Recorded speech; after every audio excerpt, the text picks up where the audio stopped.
Hello everyone, आप सभी का स्वागत है आपके इस चैनल सेज फाइनेंशियल एकेडमी पे।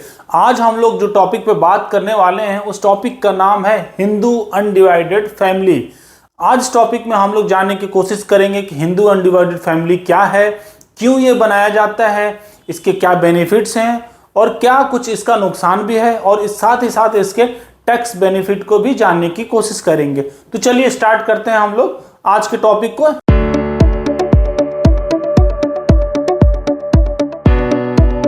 तो हिंदू अनडिवाइडेड फैमिली को दो लॉ अलग अलग तरीके से डिफाइन करते हैं। सबसे पहला लॉ होता है जो Hindu law. As per Hindu law कोई भी पर्सन जो हिंदू है वो शादी करने के बाद ऑटोमेटिकली उसकी हिंदू फैमिली क्रिएट हो जाती है, जिसको हिंदू अनडिवाइडेड फैमिली बोलते हैं। मतलब जैसे ही शादी हुई उसकी फैमिली क्रिएट हो गई और वो उसकी हिंदू अनडिवाइडेड फैमिली कहलाएगी। तो as per income tax law ये बोलता है कि हिंदू अनडिवाइडेड फैमिली वो लीगल एंटिटी है जिसमें कम से कम दो को पार्टनर मिलके इस लीगल एंटिटी को क्रिएट करते हैं। तो हिंदू अनडिवाइडेड फैमिली हिंदू के साथ साथ सिख, बुद्ध और जैन के लोग भी इसको क्रिएट कर सकते हैं। भले ये Hindu undivided family Hindu law के थ्रू गवर्न होता है, बट इसमें जैन, बुद्धिज्म और सिख भी इसमें पार्टिसिपेट कर सकते हैं और वो भी इसको क्रिएट कर सकते हैं। तो जैसे हमने एक वर्ड सुना को पार्टनर, तो हम लोग ये जानने की कोशिश करते हैं कि हिंदू अनडिवाइडेड फैमिली में को पार्टनर्स, मेंबर्स और कर्ता क्या होता है, इनकी मीनिंग इसको समझने की कोशिश करते हैं। सबसे पहले हम लोग हिंदू अनडिवाइडेड फैमिली को एक ग्राफ के थ्रू समझने की कोशिश करते हैं। यहाँ पे एक पर्सन ए है, मान लीजिए लेते हैं मिस्टर शर्मा, और ये शादी करते हैं, ठीक है, बी से। ये होती है मिसेस शर्मा, और मिसेस शर्मा जब शादी करने के बाद मान लीजिए इनका एक बच्चा होता है, दो बच्चा होता है, मान लेते हैं इनका दो बच्चा होता है यहाँ पे, ठीक है, और इसको बोलते हैं कुछ, मान लीजिए राहुल है और ये है अंकिता, ठीक है, एक बेटा है सन और ये डॉटर है। अब क्या है कि ये समझने की कोशिश करते हैं ये जो पर्सन है जिसने क्रिएट किया है, जो ओल्डर वन है, इसको बोलेंगे हम लोग यहाँ पे कर्ता। ये समझने की कोशिश करते हैं, ठीक है, ये हो गया कर्ता। ये हो गई जो उसकी वाइफ है, ये कहलाएगी मेंबर, ठीक है। मेंबर ये सारे ही होंगे, ये भी मेंबर होगा, ये भी मेंबर होगा, ये भी मेंबर होगा, ये भी मेंबर, मतलब जितने लोग एचयूएफ से जुड़े हैं वो सारे लोग मेंबर्स कहलाएंगे, ठीक है। ये जो है ये बेटा, बेटी और फादर, ये तीनों जो होंगे इसको बोले जाएंगे को पार्टनर। अब बात करते हैं, हम लोग ये समझने की कोशिश करते हैं कि कर्ता, मेंबर्स और को पार्टनर्स में क्या डिफरेंस होता है। इसको हम लोग अब डिटेल्स में समझने की कोशिश करते हैं। कर्ता का मतलब वो पर्सन जिसने एचयूएफ क्रिएट किया है या जो एचयूएफ को मैनेज कर रहा है, मतलब वो जो एचयूएफ एंटिटी है उसको जो भी मैनेज कर रहा है, सबसे ओल्डर सीनियर पर्सन, वो कर्ता कहलाता है। तो कर्ता ही जो पर्सन होता है वो ऑथराइज सिग्नेटरी कह सकते हो आप, जो मैनेज करता है एचयूएफ को। सबसे सीनियर मोस्ट पर्सन कहलाता है कौन? कर्ता। होप अब समझ में आया होगा। को पार्टनर्स कौन होते हैं? को पार्टनर जो होते हैं, जब भी एचयूएफ क्रिएट की जाती है तो जितने ओनर्स होते हैं, जो भी प्रॉपर्टी, जो भी पैसा, उन सभी लोगों में इक्वली डिवाइडेड हो सकता है। तो जो पर्सन, जो ओनर्स होते हैं उसके, वो को पार्टनर्स कहलाते हैं। अब हम लोग बात करते हैं मेंबर्स का। मेंबर्स का मतलब ये हुआ कि एचयूएफ से जो सारे जुड़े हुए लोग, जो भी एचयूएफ की इनकम होगी उन सारे लोगों में डिवाइड किया जा सकता है, वो सारे लोग मेंबर्स कहलाएंगे। यहाँ पे जो मेंबर्स होते हैं उनके पास ओनरशिप नहीं होती, वो सारे प्रॉपर्टी के जो एचयूएफ के अंडर में आती है, ये केवल इनकम को ही शेयर करते हैं। होप आपको समझ में आया। अब हम लोग बात करते हैं कि क्या सारे लोग मेंबर्स हो सकते हैं। तो यस, ये सारे लोग मेंबर्स हो सकते हैं क्योंकि ये सारे लोग कनेक्टेड हैं एचयूएफ से। तो जो भी लोग कनेक्टेड होंगे, जो भी इनकम शेयर कर रहे होंगे, वो सारे लोग मेंबर्स कहलाते हैं। अब बात करते हैं को पार्टनर्स का। तो को पार्टनर जैसे मैंने बताया कि जिसके पास ओनरशिप होती है, जो प्रॉपर्टी शेयर कर सकता है, वो को पार्टनर कहलाता है। कर्ता भी को पार्टनर आता है। कर्ता सिंस जो सीनियर मोस्ट पर्सन होता है, जो हैंडल करता है एचयूएफ को, इसलिए उसको कर्ता भी बोलते हैं। तो ये सारे लोग मेंबर्स होते हैं और कर्ता जो होगा वो को पार्टनर्स भी कहलाएगा। अभी आप लोगों को कर्ता, को पार्टनर्स और मेंबर्स थोड़ा सा डिफिकल्ट लग रहा होगा। अभी हम लोग एचयूएफ ट्री के थ्रू इसको बहुत ही इजी वे में समझेंगे कि अगर कोई पर्सन है जिसने एचयूएफ क्रिएट किया है, उसकी फैमिली मेंबर्स में कौन मेंबर्स कहलाएगा, कौन को पार्टनर्स कहलाएगा। क्योंकि कर्ता तो वही होगा, जो मैनेज कर रहा होगा वो एक होगा, बट मेंबर्स और को पार्टनर में कंफ्यूजन हो सकती है। तो हम लोग इस डायग्राम के थ्रू समझने की कोशिश करते हैं।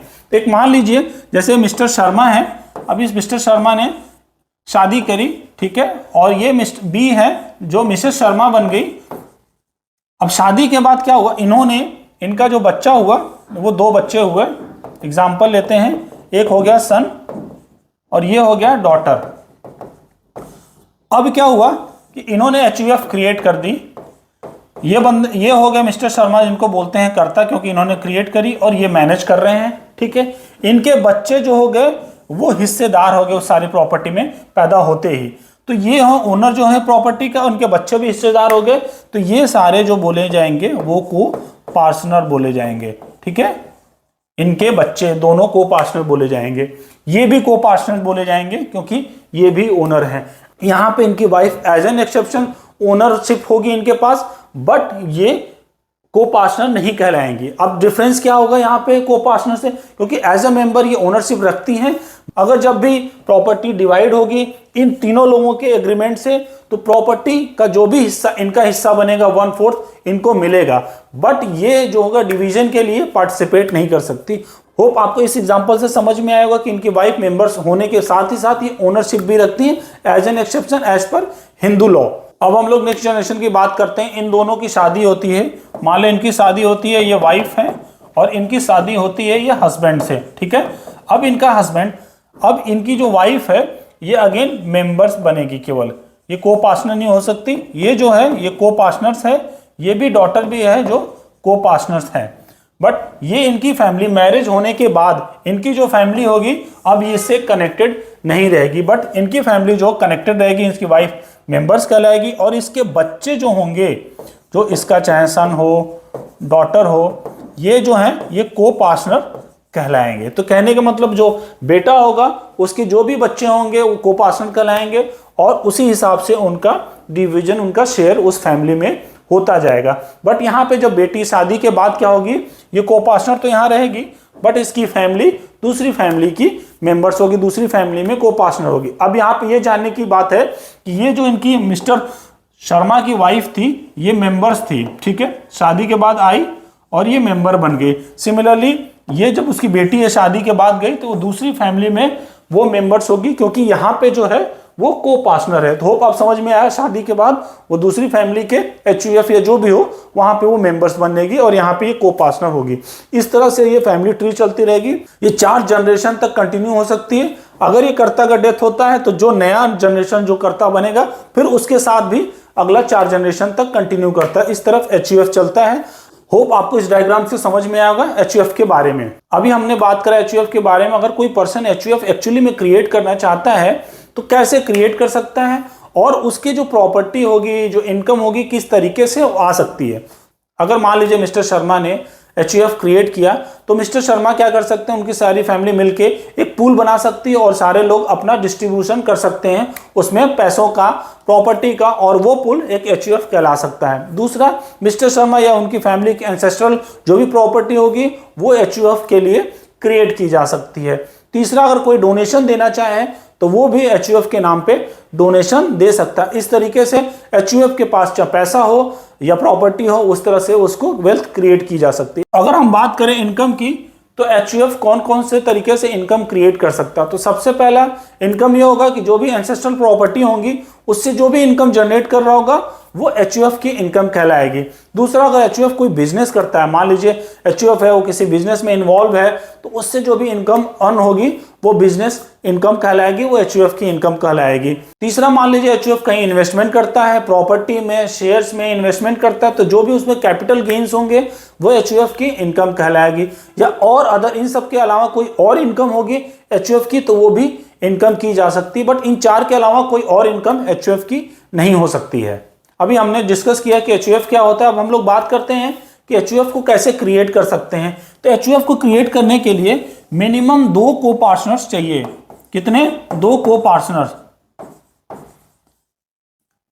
मान लीजिए मिस्टर शर्मा है, उन्होंने एचयूएफ क्रिएट करी, तो उनका कोई भी बच्चे, बेटा या बेटी मिलके एचयूएफ को क्रिएट कर सकते हैं। बट इसमें ये डिसाइड करना होगा कि कर्ता कौन है। तो कर्ता जो होगा वो main head of the family होगा, जो रन कर रहा होगा एचयूएफ को।